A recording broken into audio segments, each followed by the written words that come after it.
Good morning. Today's topic is transmission line parameters. For the analysis and the design of transmission line, it is necessary to have a knowledge of electric circuit parameters associated with the transmission line. The various electric parameters associated with the transmission lines are inductance, resistance, capacitance, and conductance.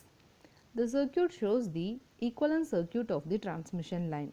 The transmission line will consist of all these parameters in a lumped manner. That is, it is distributed throughout the line. These four resistors are distributed throughout the line. First, let us see about inductance. If a changing flux is linked with a coil of the conductor, there could be an EMF induced in it. The property of the coil of induced EMF due to the changing flux linked with the coil is known as the inductance. The present role in the transmission line is when the conductor carry the current, the magnetic flux is produced around the conductors. It depends on the magnitude of the current flowing through the conductors.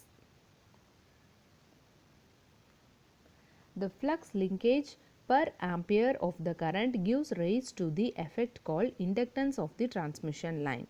It is also distributed all along the length of the transmission line. It is denoted as letter L and measured in henries per unit of the transmission line. The inductance L is given by N psi by I, which is equal to ratio of total flux linkage by the current that produced the flux. The unit of inductance is measured in henries, which is equivalent to the 1 Weber turn per ampere. That is, 1 Henry is equal to 1 Weber turn per ampere. Next is resistance. Resistance is the opposition that the substance offers to flow of electric current. The role is depending upon the cross-sectional area of the conductors. The transmission line have a resistance associated with them. The resistance is uniformly distributed all along the length of the transmission line. Its value depends on the overall length of the transmission line. Hence, this value is given per unit length of the transmission line. It is denoted as letter capital R and is measured in the ohm per unit length. Next is capacitance. The capacitance is the ability of a body to store an electric charge. The role of the capacitance in the transmission line is transmission line consists of two parallel conductors separated by a dielectric like air. Such parallel conductors separated by an insulating dielectric produces an capacitive effect. Due to this, there exists a capacitance associated with the transmission line, which is also distributed all along the length of the conductor. It is denoted as C and is measured in farads per unit length of the transmission line. In the transmission line, air acts as a dielectric medium. This dielectric medium constitutes the capacitor between the conductors, which stores the electrical energy or increases the capacitance of the line. The capacitance of the conductor is defined as the presence of charge per unit of the potential difference. The capacitance is negligible in short transmission lines, whereas in long transmission line it is the most important parameter. That is, it affects the efficiency, voltage regulation, power factor and stability of the system.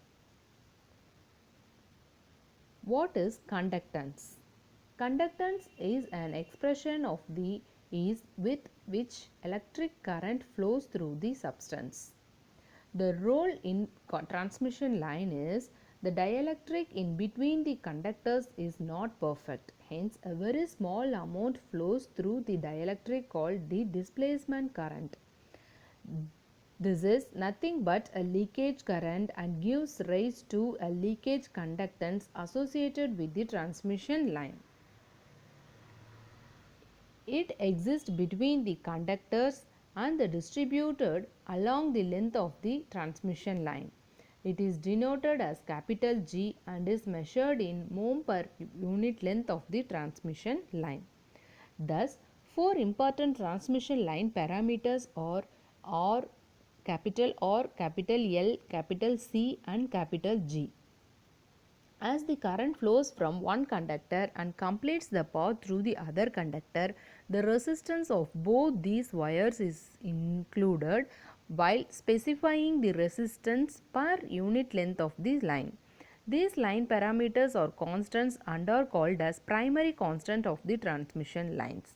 These constants are assumed to be independent of frequency for the transmission line. These primary constants can be obtained by the measures on the sample of the transmission line. Thank you.